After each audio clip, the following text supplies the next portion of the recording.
আসসালামু আলাইকুম, সবাই কেমন আছেন? কি অবস্থা? আমি অনেক দিন পর একটা ভিডিও বানালাম। সকালে ঘুম থেকে উঠে এদিকে আকাশটা মেঘলা আর একটু পরে বৃষ্টি শুরু হয়ে গেল। বৃষ্টি এমন বৃষ্টি, ঝুম বৃষ্টি, যা দেখতে অনেক বেশি ভালো লাগে। তারপর আর কি বৃষ্টি দেখতে দেখতেই রান্না করতে চলে আসলাম। এই তো প্রথমে চিংড়িগুলা ভেজে নিলাম। আজকে রান্না করব চিংড়ি ভুনা, ভিন্ডি ভর্তা, তারপরে ছোট মাছ অলরেডি আমার রান্না শেষ। আর হলো মাছ ভর্তা করব। এই তো দেখতে দেখতেই আমি চিংড়ি মাছ বসিয়ে দিলাম। চিংড়ি মাছে তো মশলাটা কষিয়ে নিচ্ছি। মশলা কষাতে কষাতেই এই তো এখন চিংড়িগুলা দিয়ে দিব। এই তো বৃষ্টির দিন রান্না বান্না করতে ভালো লাগে না, মনে হয় যে দাঁড়িয়ে দাঁড়িয়ে শুধু বৃষ্টি দেখি। বৃষ্টি দেখতে এত ভালো লাগে। এই তো চিংড়ি মাছ দিয়ে একটু কষিয়ে নিচ্ছিলাম, কারণ চিংড়ি মাছগুলো তো আগে থেকেই ভাজা, সেজন্য বেশি কষানোর প্রয়োজন নাই। এই তো গরম পানি দিয়ে দিলাম আর একটু কাঁচামরিচও দিয়ে দিলাম। কাঁচামরিচ দিয়ে একটু ডেকে দেবো। চিংড়ি মাছ রান্না প্রায় শেষের দিকেই হয়ে আসছে। এই তো চিংড়ি মাছ রান্না আমার শেষ।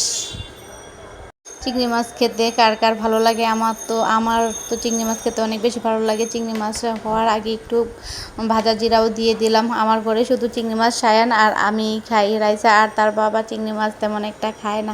এই তো রান্না করতে করতে বাহিরের দিকে দেখতে আসলাম। বৃষ্টি শেষ, কিন্তু ওয়েদারটা খুব ভালো, ঠান্ডা ঠান্ডা আবহাওয়া আর দেখতে মেঘলা আকাশ, দেখতে অনেক ভালোই লাগে।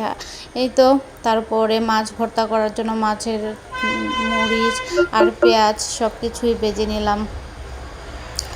এই তো খাওয়া দাওয়া শেষ করে চলে আসলাম। আমার একটা পার্সেল চলে আসছে, সেটা দেখার জন্য। পার্সেলে ছিল আমার পছন্দের পিঠা, যে পিঠাগুলা আমরা বাড়িতে অনেক বেশি বানাতাম, সেটা চলে আসলো। কারণ এখন তো আর এটা বানায় খাওয়ার মতো সময় আমাদের নাই, আর এত সহজ হয়ে গেছে সব কিছু যে অর্ডার করলেই সব কিছু পাওয়া যায়। সেজন্য আর এখন আমাদের আর কোনো কিছু করতে ইচ্ছা হয় না। আর আমি তো অনেক বেশি এক্সাইটেড ছিলাম যে কখন পিঠাগুলো ভেজে খাবো। আর ছোটোবেলার কথা খুব বেশি মনে পড়ছিল, যখন গ্রামে পিঠা বানানো হতো তখন অপেক্ষা করতাম কখন শুকাবে আর কখন ভেজে খাবো। ওই দিনের কথা খুব বেশি মনে পড়ছিল। তো মনে পড়লে আর কি করার, কিছু তো আর করার নাই। এখন এই দিনের চলে আসলাম। তবে পিঠার মতো তো আর মজা হবে না, কারণ ওইটার মধ্যে ছিল আমাদের অনেক কষ্ট আর ভালোবাসা। আর এটা তো কিনা পিঠা, দেখা যাক কেমন হয়। তো খাওয়ার পরে দেখলাম যে অনেক ভালোই লাগছিল, তবে ওইটার মতো এতটাও মজা লাগছিল না, তো মোটামুটি চলে।